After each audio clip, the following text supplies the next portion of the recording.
So hello everyone, a very warm welcome to the Moroso showroom on a beautiful sun-dappled evening here at Clerkenwell Design Week. By way of introduction, my name's Josh Fennett. I'm the design editor at Monocle Magazine, and I'm joined on stage by the illustrious architect Daniel Libeskind, architect and designer, I should mention.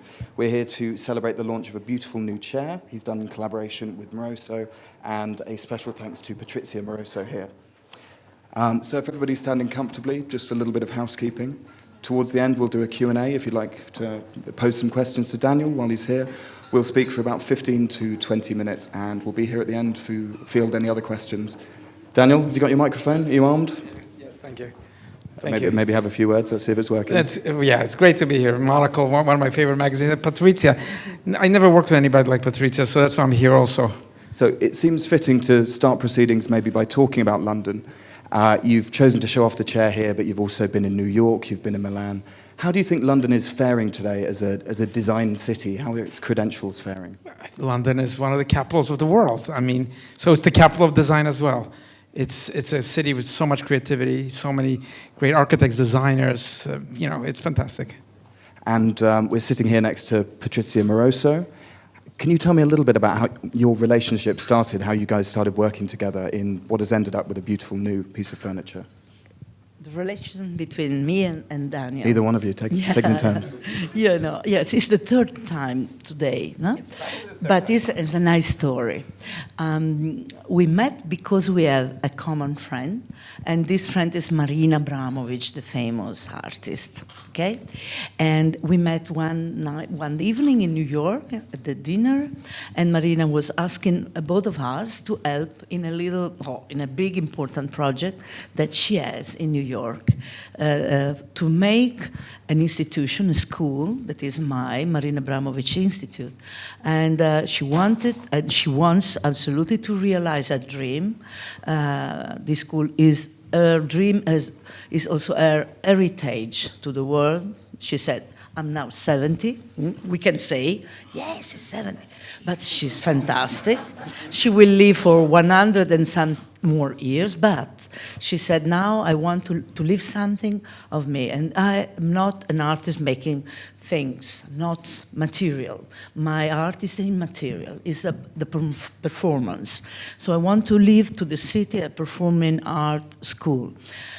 And she started to realize this dream, buying a space in New York, in Hudson, and was a theater that is fantastic, no? The relation between an old theater, a performing arts school, but has to be transformed, and she needs a lot of money to realize. First, because she had already a project, was very difficult and expensive. Now she has to realize, and maybe Daniel can suggest her some things about that, but also we can do something that is something to talk about her school, her project, and so on.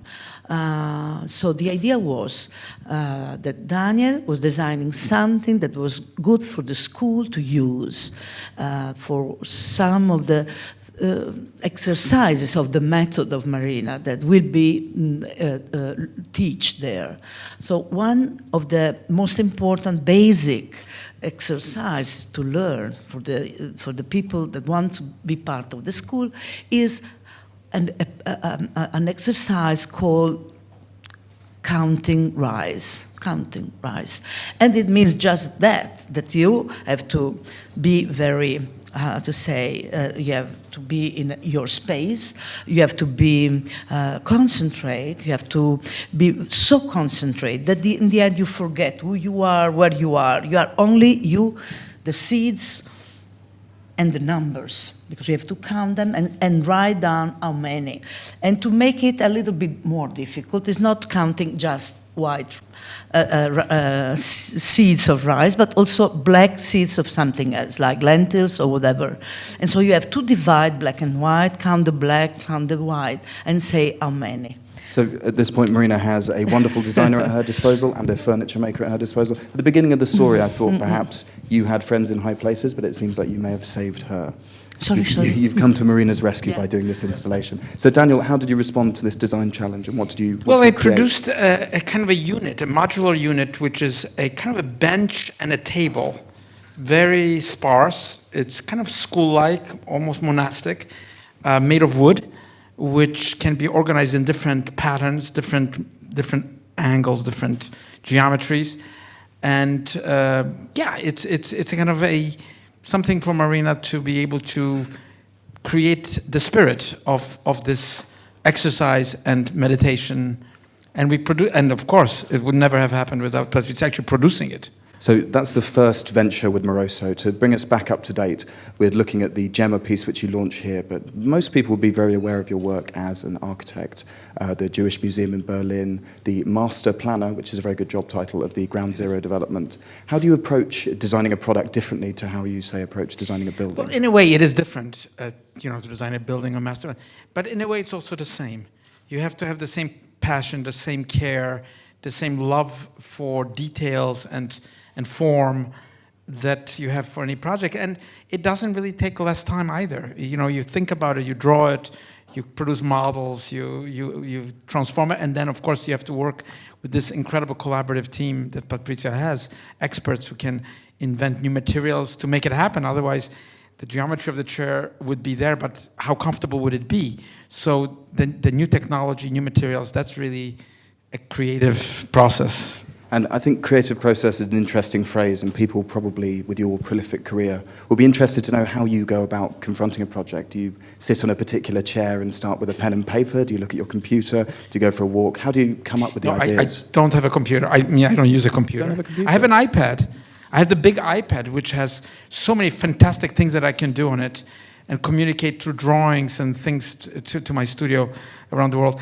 But I do it in a very, a project has to, it starts somewhere, and then suddenly you have to be struck by lightning and pick up a piece of paper or napkin or wherever you have and draw something and then develop the drawing.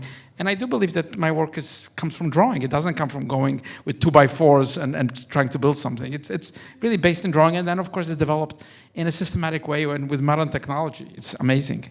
And architecture is obviously very tied to place, it's tied to history, the area in which a building's built. Furniture, not so much. It can be transplanted, it can be put in different places. When you're creating a piece of furniture, do you think about where it's going to end up, or do you just think about it as a product? No, you surely think, is it going to be at a home? Is it going to be in a public space? How is it going to look? What is the scale of how does it relate to a person in its materiality? Because it's something very intimate. And I think in that sense, furniture is really so close to us, maybe closer than even the city, because we come home or we go to where we work and we have that space.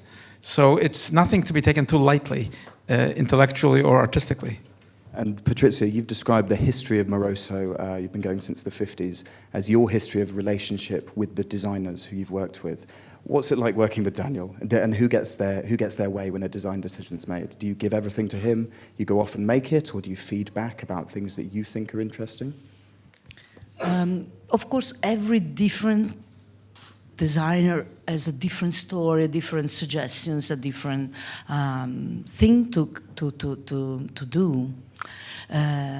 Of course, what about him? He's a great architect, and it was really an honor for me to work with someone that usually is making something else with another. But the language is the same language. It's just a problem of eventually of translation, a language in another language, but the meaning is the same. It is doing objects that have a very special kind of equilibrium, harmony, that find this harmony in some cuts, and that cut is interesting. Different from others that have curves or whatever. So is very personal in his work. It's very unique. So trying to be close to an incredible personality like him that is developing his language in a very strong way, very personal, is for us, for a company, is a really privilege. And Daniel, coming back to you, the difference between architecture and furniture, I think, is very, very interesting. A lot of your architectural projects are imbued with a lot of meaning, whether they're memorials, whether they're built in places of significance. Do you try and imbue the same emotion, the same ideas into your furniture, or is it just about the act of sitting? Is it about the mechanics of a person? Can you? No, it's more than that, because first of all, it's about life. It's about enjoyment. It has to be comfortable. It has to be something that you want to look at, beautiful, something that speaks to you, as an object to do. So yeah, in that sense, of course it's different in that sense because it's very, very personal. It's something kind of unique. It's not big, but it's really in your memory very big. So I think an interesting thing, as a journalist, sometimes you need to know when to stop re-editing your work, when to stop asking a question, truth be told. How do you know a design is finished? How do you know you've stopped doing it and it's perfect and it's how you want it? Well, you have to have an idea of what you want to do, and you have to draw it. And it's like, I started, my life as a musician. I was a virtuoso in music, as a small boy, and I played till I was maybe 18 years old, professionally. How do you know the music, perfection in music is impossible. Perfection in life is impossible. In fact, perfection might be an imperfection. A perfect something might be something imperfect. So a perfect performance might be lacking something, which is kind of the human quality. I think that goes true for anything. And bringing this back to Moroso a little bit, a lot of companies are imperiled by spending too much money on manufacturing and choosing to move manufacturing abroad. Obviously, the products here are made in a factory in Udine.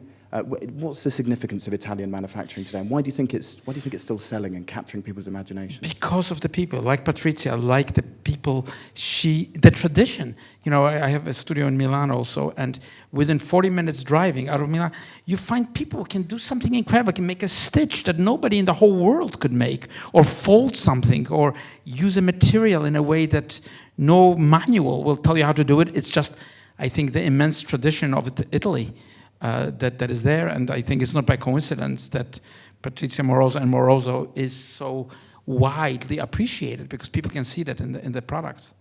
And you're a Polish-American architect. You spent time in Israel. You're based in New York. We've got you here in London, so we may as well ask you about some London-themed questions. We've had a mayoral election very recently in which housing was very high on the agenda. There's been some uproar about the proposed building of a garden bridge. Where do you stand on the debate of what architecture should do for the public good and for the city that it's built Well, in? I stand in solidarity with the 99%. We can't have a city that is just, for the rich, just where people who work in the city can't even afford to live in the center of the city, have to live far away. The diversity of a city and the center of the city depends on the people who are there. And so the idea of creating affordable isn't just a political, social idea. It's really about maintaining the liveliness of a city. And by the way, I've been lucky to now have actually a project, which I can't disclose, but it's in Berlin. It's about affordable housing in a historical area, which is not just affordable because it's cheap, but people can actually want to buy it because it's not high price, but it has quality, architectural quality. And I think that's what cities need, whether it's New York, whether it's any of these capitals, which attract so much capital, need the human capital. Without people, these cities will be just empty buildings at night with some investors, in Monaco. And I think a lot of people here are probably tantalized by how prolific your work is, as well as the high standard. I'm going to give you free rein here, but I wonder what projects you're working on at the minute. I mean, you've recently done an exhibition in Berlin. You are working on the Kurdish Museum in Iraq. Very, very interesting projects. Can you tell us a couple of the things that you're most excited about? Well, I'm very excited, even though it's right now time of war. ISIS is only 30 kilometers from Erbil, where the project is about to go into construction. Working drawing, it's not a bad idea. It's a project to be built, which we worked for in kind of secrecy for a number of years because of the politics. But it's about the Kurdish people who have no home, who are like birds flying around the world.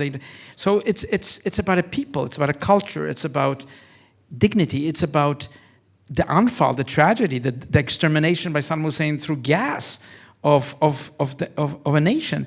And it's also about the future, of not just hope, but of freedom, of open society. That's a very interesting project.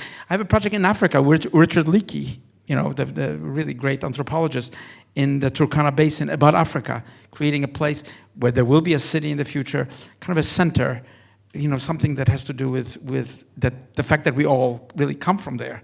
Our genetic code, the DNA is born there, and many other things. Think of modern art. There would be no modern art without Africa. People forget that, Picasso wasn't just a Parisian painter, he was an African painter. He got his ideas, and Matisse, and all of these people.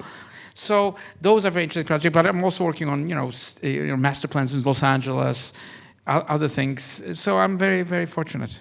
A museum of modern art, my first one, because I've done a lot of museums, but never for modern art, in Vilnius, in Lithuania, for a collector who has a beautiful collection of Lithuanian modern art.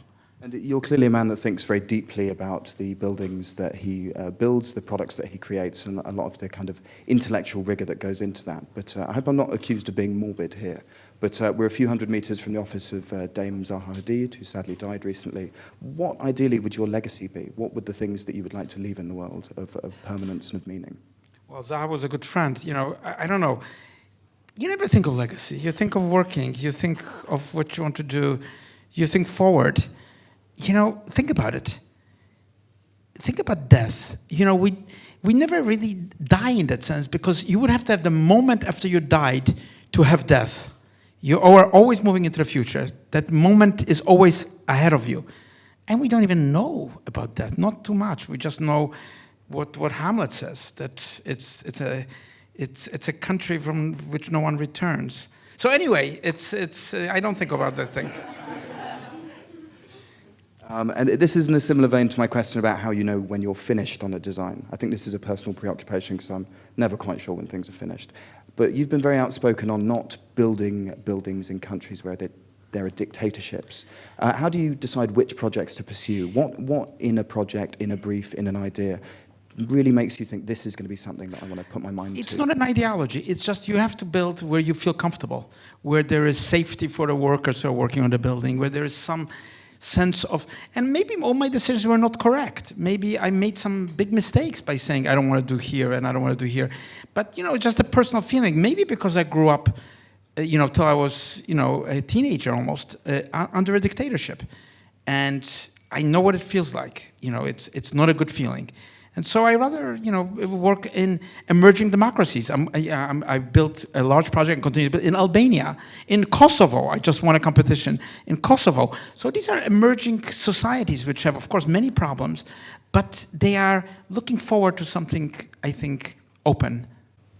And Monocle once put a question to the famed Brazilian architect Issei Weinfeld. If you could build any building, what would it be? He said a brothel. What would yours be? If I built, I'm not that kind of an architect.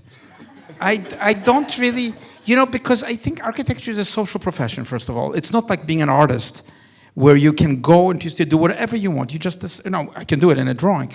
But you have to have somebody that needs something. You can't just say, I want to build a castle, I want to build this. So I never fantasized about buildings. It's just somebody comes and says, can you build a hospital? Somebody just did that, and I never built a hospital. I said, sure, that's something I would love to do because I don't like the way hospitals generally look. They're very complicated things, but they could be improved. And your kind of career trajectory has changed a lot. You didn't build a building until quite late on in your career. You're what they call a paper architect for a long time. You've moved into product design. Is there anything else that you'd like to do, like the recent installation you can maybe tell us a little bit about that you did in Berlin? I know I did this One Day in Life in Frankfurt. That's what it was called, One Day in Life, where the city gave me the permission to do what I always wanted to do, which is to take the music out of the concert hall with great virtuosos, and I created a 24-hour cycle of music in places the music had never been played, like inside of a surgical room in a hospital, in a bunker, in the swimming pool, in a boxing ring, in a firefighting simulation center. And I actually, they allowed me to play the music that I would love to hear. I wanted always to hear the Requiem by Mozart, not in Salzburg, not in a church, and I didn't want to hear it in a concert. I always imagined it in a factory. I don't know why, because Mozart is about people. It's about work. It's about the difficulty of life. So I was so lucky that the Frankfurt allowed me to stage it in a kind of depot for trams and trains, while the trains were still moving in the background, but didn't disturb the music. And I know you've had a very long day of interviews. This is number 6, number 7, and you I are lost on count. and you are on something of an analyst's couch here. I feel a bit like a psychiatrist asking you questions. So maybe we could ask Patrizia what we can expect from Moroso in the coming months, in the coming year. What is happening now? Yeah, tell us what's Mamma next. mia. Daniel needs a break. You know, the Salone of Milano is just finished, and So this is break this time, is right? a quiet moment. I probably in 1, 2, 3 months I will see new things. Already friends call me, hey, want to show you something, or new people is sending me mails with projects, ideas. So I will work on that. Yet to be disclosed. Yeah. So I think now is probably a good time to open up a few questions to the floor. If people would like to ask Daniel anything in particular, we'll probably take 4 or 5 questions, and then we'll be mingling around at the end if you have anything else to ask. Anyone? Hands up. Gentleman here. Daniel, I'm a resident of London, but a native of Melbourne, Australia. Further to sort of Josh's question about your legacy, Federation Square, which is the civic square in Melbourne, has a design language that is redolent of your own, and I know that you were on the jury for that project. Are you flattered by that kind of imitation, or your design language? No, I think that project had a very large jury, by the way. It was a unanimous decision. It wasn't me. But, you know, when people do good projects, you know, you have to allow them whatever language they want to use. You know, it's just the nature of architecture. You have to choose the best project. And I haven't been in Melbourne recently, but I hear from people that it's a good project. Yeah, so... No, you should never be flattered by anything. Not by prizes, not by accolades in the press, not by be given honors. Never believe any of it. Anyone else fancy a go? Gentleman back here. Daniel, you're perhaps most famous for your ability to add memory to buildings, to make people feel something different when they go into a building, and probably with the furniture you've done as well. How important is that notion of architecture and memory to you? I think to me it's the number one. It's the foundation on which, you know, it's all about memory, because in a way, life is about memory. It gives you that sort of pull towards the future if you know something about something important that has happened. And too many people think memory is just a footnote. It's like a reference or a quotation or maybe even a metaphor. But I think really in our feelings, memory plays a key role, who we are, where we are. You know, if I think of myself, somebody once asked me about the geometry, you know, and I thought about it for a minute. And, you know, I grew up in a housing project in the Bronx. You know, my parents were workers in a factory, very hard workers, and then sweatshops, you know, of New York in the 60s. And we had a very small apartment, just two rooms, a kitchen and a small living room and a tiny bedroom. And the table was in the kitchen. And my parents bought a very cheap, I mean what they could afford, Formica table. And it had kind of rounded edges. It was brown, and it was like a classic, you know, cheap table with the rounded edges. I used to do my drawings when I went to School of Architecture on this table, and I had a T-square. And that's when I realized that I wasn't sure at what point of the T-square is the table beginning to be round. Because, you know, where is the point at which you lose that? Later on, I thought in my own thinking, maybe my love of the 359 other angles comes from this experience of, having that table with this kind of, kitchen table with the round edges. But why not? That's memory.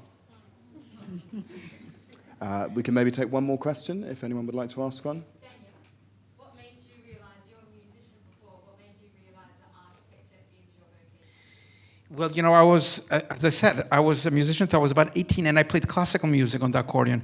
And I played in venues with famous classical musicians like Itzhak Perelman, Ashkenazi, and so on. For reasons that I will not mention, I kind of drifted into mathematics. And in the Bronx, there is the most famous school, public school, called the Bronx High School of Science, where you're selected by your mathematical ability. And unfortunately, this was during the Cold War, where this school was selected by President Kennedy, some hundreds of students who were all brilliant in mathematics, to catch up with the Russians in space technology. Because the Sputnik has gone off, right, Gagarin, and this school was the guinea pig, like we were to catch up. And I was caged into school. You know, I took advanced calculus, like, you know, and all the things that I really decided I didn't really like. And when I got out, I said, what should I do now? I love, you know, painting, art, music, and I applied to a school of architecture. And they asked me, I remember the committee said, like, with your background, you should not be applying to this school. You should go to MIT or some other school like this.